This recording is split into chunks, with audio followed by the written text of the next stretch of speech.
Hello जी, नमस्कार। आध्यात्मिक संसार में आप सभी का स्वागत है। नवरात्रि में जैसा कि सभी साधक साधिकाएं जानते हैं कि साधना करने का विशेष अपना एक महत्व होता है और नवरात्रि में निश्चित रूप से सफलता प्राप्त हो जाती है।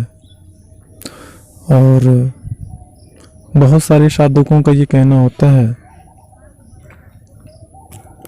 या ऐसा करते भी हैं कि वो बिना किसी से अनुमति प्राप्त किए साधना के बारे में सोशल मीडिया से, किताबी विज्ञानों से, इधर उधर से कही सुनी बातों से वो जानकारी प्राप्त करके साधना करते हैं।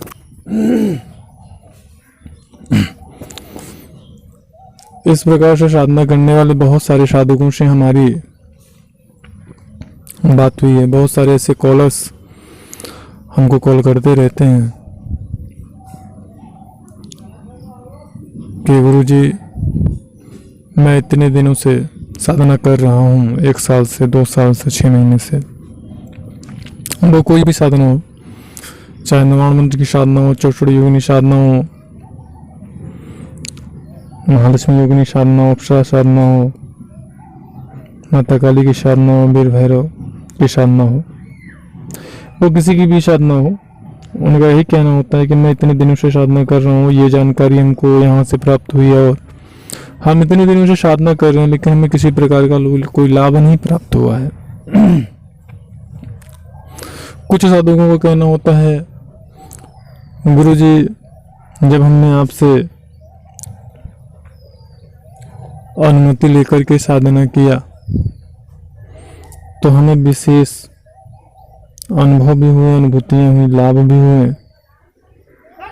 तो अभी किस प्रकार से हमको आगे जो है साधना करना है, तो ऐसा कैसे होता है कि जब किसी से साधना करने के लिए अनुमति प्राप्त करके साधना की जाती है तो सफलता क्यों प्राप्त होता है, और अगर अनुमति लेकर के साधना नहीं करते हैं, स्वतः साधना करते हैं, कहीं से भी ज्ञान प्राप्त करके, जानकारी प्राप्त करके, तो साधना में सफलता क्यों नहीं प्राप्त होती। उस दशा में किसी को साधना में सफलता प्राप्त हो भी जाती है तो ऐसे लोग अरबों खरबों में कोई एक होता है। तो जैसे कि मैंने अपने चैनल पे एक जानकारी को प्रकाशित किया है कि साधना के लिए किसी सामग्री की जरूरत नहीं है, सिर्फ माला पे जाप करें मंत्र का और आपको सिद्धि प्राप्त हो जाएगी। ऐसा तो ऐसा मैंने जानकारी कुछ विशिष्ट प्रकार के साधकों के लिए दिया था, क्योंकि कुछ ऐसे साधक भी हमारे संपर्क में हैं जिनको हमने विशिष्ट साधक होने का दर्जा दिया है। विशिष्टता का अर्थ यहाँ पे मैं समझा देता हूँ, हालांकि ये हमारा विषय नहीं है, लेकिन विशिष्टता का अर्थ यह होता है कि कुछ ऐसे व्यक्ति जरूर होते हैं जैसे ये सब जानते होंगे कि कुंडलिनी ध्यान साधना जो है, इसको करने में और कुंडलिनी शक्ति को पूर्ण यात्रा करा के स्थिर करने में 25 से 30 साल का समय लग जाता है सामान्य साधकों के लिए। वहीं पर कुछ ऐसे साधक भी देखे गए हैं जिनकी कुंडलिनी 1 से 1.5 हफ्ते में जागृत होकर के, ऊर्ध्व होकर के, पूर्ण यात्रा करके स्थिर भी हो गई है। और ऐसे साधकों के जो दिव्य दृष्टि होती है वह सूक्ष्म शरीर से नहीं खुलती है, वो सीधे कारण शरीर से खुली रहती है। जिन अनुभवों को, अनुभूतियों को सामान्य साधक ध्यानावस्था में देखता और जानता और सुनता है, उन अनुभवों को, उन अनुभूतियों को, उन दृश्य को ऐसे विशिष्ट साधक खुली हुई आंखों से देखते हैं। जैसे कि अगर शाम के समय में आसमान में देख रहे हैं, तुमको भगवान के दर्शन हो जाते हैं। आप लोगों को सुनने में जरूर हो सकता है अटपटा या अजीब लग रहा हो, परंतु यह उतना ही सत्य है जितना कि इस धरती पे मृत्यु सत्य है, उतना ही सत्य यह भी है। तो ऐसे साधकों के लिए किसी साधनों को करने के लिए उनको किसी सामग्री की जरूरत ही नहीं है, मंत्र जाप ही पर्याप्त है। अब आते हैं अपने टॉपिक पे। जो साधक कहते हैं कि गुरुजी ऐसा क्यों होता है कि स्वयं सारी जानकारियों को प्राप्त करके भी साधना करने पर सफलता प्राप्त नहीं होती है, और किसी योग्य कुशल मार्गदर्शक के मार्गदर्शन में यदि हम साधना करते हैं तो हमको जल्दी सफलता कैसे प्राप्त हो जाती है। तो इसके बारे में हम आपको जानकारी दे रहे हैं।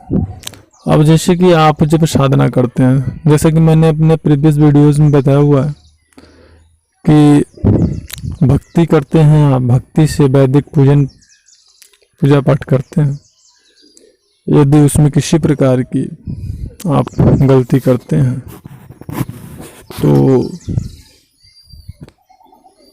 वह आपको क्षमा मांगने पे वो क्षम्य हो सकता है।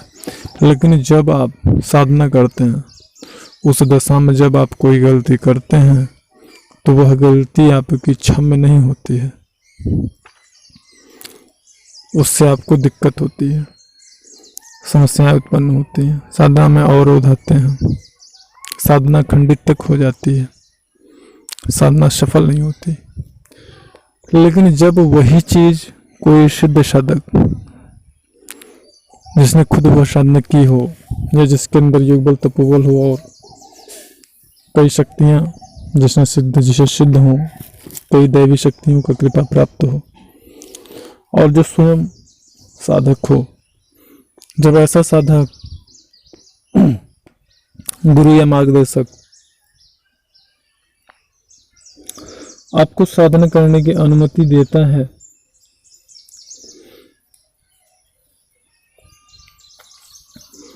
तो जैसे कि मान लीजिए आप सामग्री ले रहे हैं, आपने हमको जो है दिया, पेमेंट किया कि गुरुजी हमको सामग्री चाहिए, तो अब आपको सामग्री चाहिए तो फिर आपको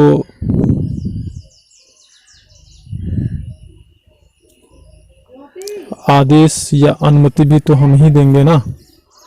तो जब हम आपको आदेश या अनुमति देते हैं तो उसमें बहुत सारी चीज़ें इंक्लूड होती हैं, जैसे तो ऐसा सिद्ध साधक, मार्गदर्शक या गुरु जब अनुमति देता है, आप लोग जब राशि मूल्य देते हैं सामग्री के लिए, तो वह मूल्य सिर्फ सामग्री के लिए ही नहीं होता है। उसमें जैसे कि बहुत सारे साधक हवन नहीं कर सकते हैं, साधना की पूरी विधि को वह पालन पूर्णतया नहीं कर सकते, कन्या भोजन वगैरह नहीं करा सकते, दान दक्षिणा वगैरह नहीं कर सकते हैं। तो जब ऐसे साधक इस प्रकार की क्रियाएं करते हैं, साधना अपूर्ण रहती है, तो उनको सफलता नहीं प्राप्त होती। लेकिन जब हमारे द्वारा अनुमति दी जाती है तो उसमें एक विशेष विधि के द्वारा सामूहिक रूप से हवन भी किया जाता है, दान दक्षिणा वगैरह भी होता है, आवश्यकता पड़ने पे कन्या भोजन भी कराया जाता है। तो ऐसा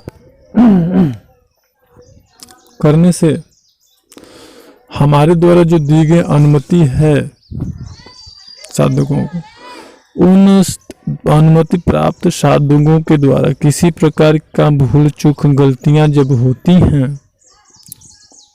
तो हमारे द्वारा जो सामूहिक रूप से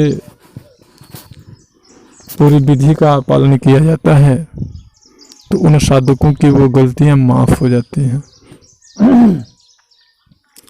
चूंकि मैंने बताया है कि मार्गदर्शक गुरु का साधना में अत्यंत महत्वपूर्ण स्थान होता है, तो आपका जो मूल्य होता है वो सिर्फ सामग्री का नहीं होता है, वह मूल्य साधना में अनुमति प्राप्त करना ही मुख्य रूप से उसका मूल्य होता है वो। और यही कारण है कि जब किसी योग्य या कुशल मार्गदर्शक से मार्गदर्शन लेकर के जब साधना किया जाता है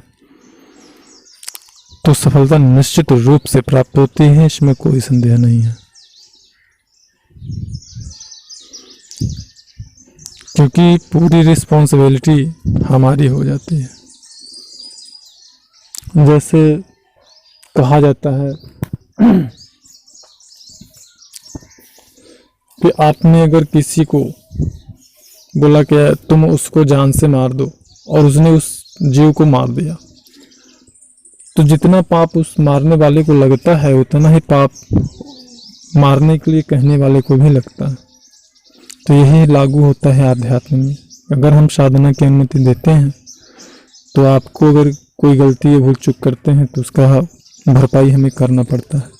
तो हम जानते हैं प्रारंभिक साधक किस प्रकार की गलतियां करते हैं, तो उसकी हम एक विधि बना करके सामूहिक रूप से भरपाई कर देते हैं। जानकारी अच्छी लगी हो तो लाइक करिएगा। मिलता है नेक्स्ट वीडियो में।